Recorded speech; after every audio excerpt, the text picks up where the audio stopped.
Mga kapatid, kung tayo po ay meron po sa ating mga tahanan na Bible sharing o Biblia Rasal o di kaya naman po yung Living Bible Study, LBS, o ano man po pamamaraan ng pagbabahaginan, kung matataon po na itong gospel na ito ang babasahin at bibigyan po ditong pansin, ay papaano ba nag-aanyaya para sa kaharian ng langit, pakibantayan po yung mga bata at mga bago lamang nagbabasa ng Bible. Bakit po?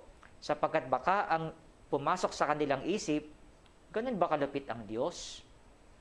Sapagkat ang ang paghahalimbawang ginamit ni Jesus ay isang hari na nag-anyaya sapagkat kasal ng kanyang anak, tapos yung mga inanyayahan, umayaw, mayroon pang kwento ng bugbugan dito, tapos ay noon pong siya naman ang may sabi, dahil yung mga inimbitahan, hindi makakarating dito, sige lang, kung sino yung makita nyo sa lansangan, papasukin ninyo.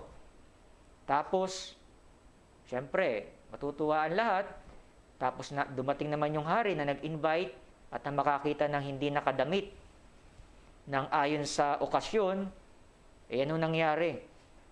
Dapat sinabi na lamang niyang, pwede bang, brother, doon ka na lamang sa labas pumwesto.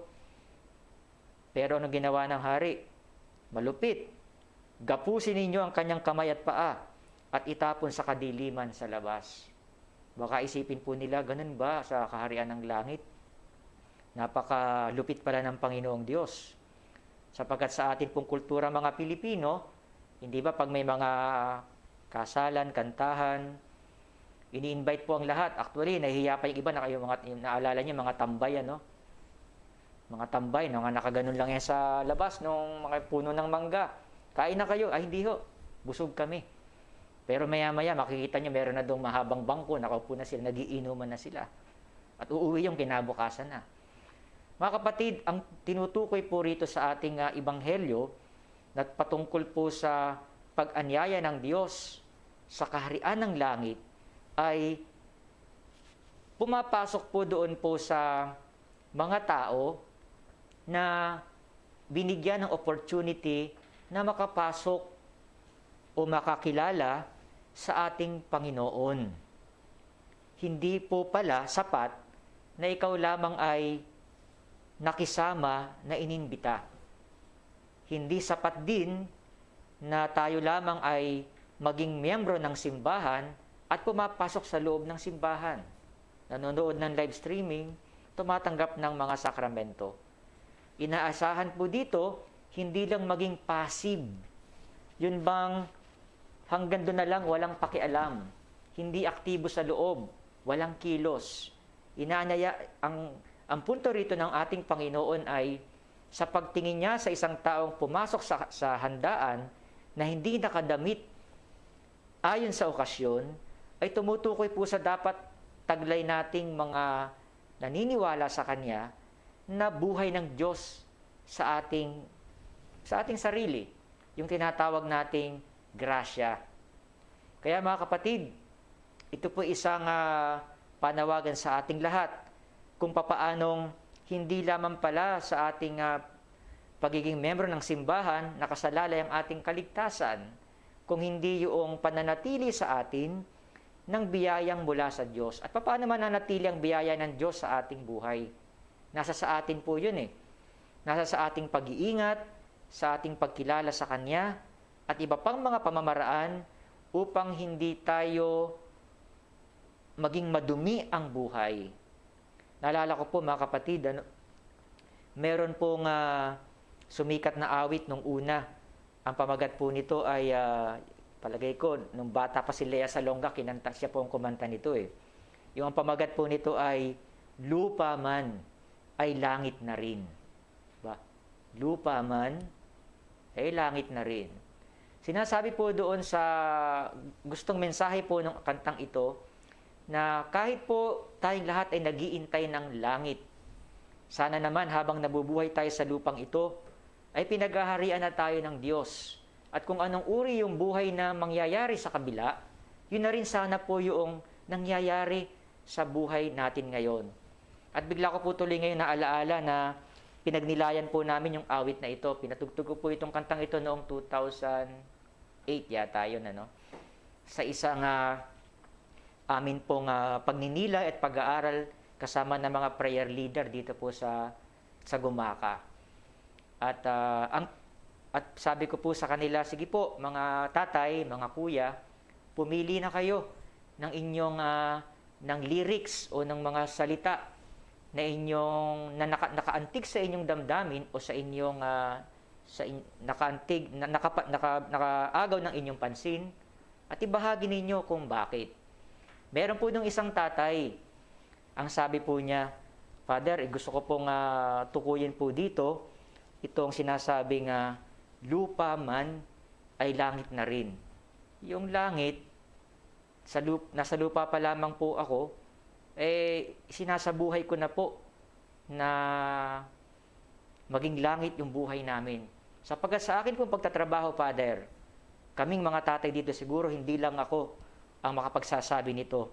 Dahilan sa aming pag-aalaga sa aming mga pamilya, sa aming pag-aalala sa kanila, yun pong gabi, ginagawa naming araw. Sapagkat sa gabi, kinakailangan tumugpa o humuli kami ng mga isda na may uuwi namin. At kaya nga po yung gabi, ginagawa naming araw. At yung araw, ginagawa naming gabi. Sapagkat kung ano po yung sana'y ipinapahinga namin ng gabi, ipinagtatrabaho na rin po namin na parang isang araw. Naalala ko po bigla siya, hindi ko napapangalanan, sapagkat nung kami po ay nag-aaral pa sa St. Alphonsus, noon pong year 2001, nung kami po ay anyayahan na mag-apostolate doon po sa provincial jail. Meron po doong lalaki na may dalang bag.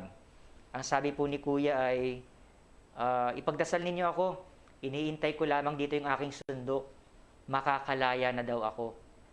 Napasabit lamang ako sa isang kaso, kaya ako'y nakulong dito. Naalala ko yung sinabi niyang yon. Pero alam niyo po ba, wala naman sa kanya sumundo nung araw na yon. After 6 years, pari na po ako. Naging prayer leader po siya rito sa Gumaka. Anak po siya nung nag-share ng yung araw ginagawa kong gabi, yung gabi ginagawa kong araw. Magtatay na po silang prayer leader. Ganun po pala katagal yung itinagal niya doon sa kulungan sapagkat maraming mga kwento tungkol sa pag-aasikaso para malaman ang katotohanan at ito'y nagiging isang kaso. Mahirap mga kapatid, pero ang punto po dito mga kapatid ay sa ating buhay, papaano po natin inihahanda ang ating sarili kapag inaanyayahan tayo ng Diyos sa Kanyang kaharian? Sigsasabi lang ba tayo ng oo? Nakikisingit ba tayo para tayo makasama? Bigla ba nating dinadasal ang mga panalangin na may pangako ng immediate na kaligtasan at kawalan ng suffering? O tinatanggap natin ang anumang mga challenges ng pagiging isang Kristiyano, kung kaya nga napananatili natin sa ating buhay ang buhay ng Diyos, na ang buhay ng Diyos, ang ating Panginoong Hesus, hindi lang niya alam na siya ay anak ng Ama sa langit. Siya din ay tumupad ng kanyang tungkulin na tumalima sa utos at sa plano ng kanyang Ama, na yakapin din niya ang paghihirap. Kaya mga kapatid, isa rin po ditong panghuli nating dapat pagnilayan, ang isang magandang itanong sa ating sarili, sa ating paglapit sa Diyos.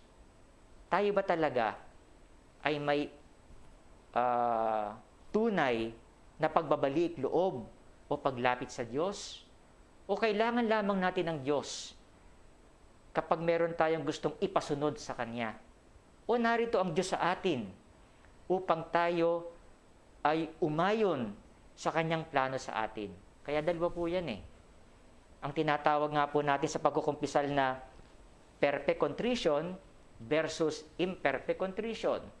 On the one hand, yung perfect contrition ay nagsasabing kaya ako nagkukumpisal, kaya lumalapit ako sa Panginoon sapagkat na-realize ko, mali yung ginawa ko. Pero minahal ako ng Diyos, kaya't narito ako. at nagsasabi sa inyong lahat, maniwala na kayo sa Diyos. Perfect contrition, mula sa puso ang kanyang pagbabalik loob. Pero on the other hand, imperfect contrition ay, kailan kaya may kumpisal? Puputok na daw yung ating mga bulkan sa Pilipinas, baka ako'y mamatay. Sana langit ako. May condition, sana langit ako. Dapat may makuha ako dyan. Makasigurado ako ng aking kaligtasan. Imperfect contrition. Kaya nga po, dun sa hari, kung sa ating gospel ngayon, magandang itanong po, pagnilayan po ito.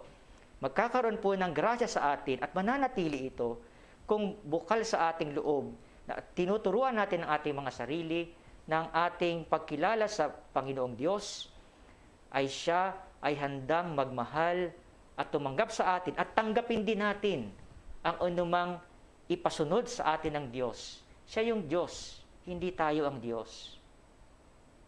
Kaya sana hindi magkaroon ng paghahalo ang bagay na ito. Kaya sa ating pagmimisa, ipanalangin natin ang ating mga sarili na kapag kumatok ang Diyos sa ating buhay, pagbuksan natin siya at wag na natin itanong kung ano ang idudulot ng ating pagsunod sa Kanya. Ang atin lamang sanang maging saloobin ay gagawin natin ito kung ito ay para sa paglalim ng pagmamahal natin sa Diyos at pag-ibig din niya sa atin.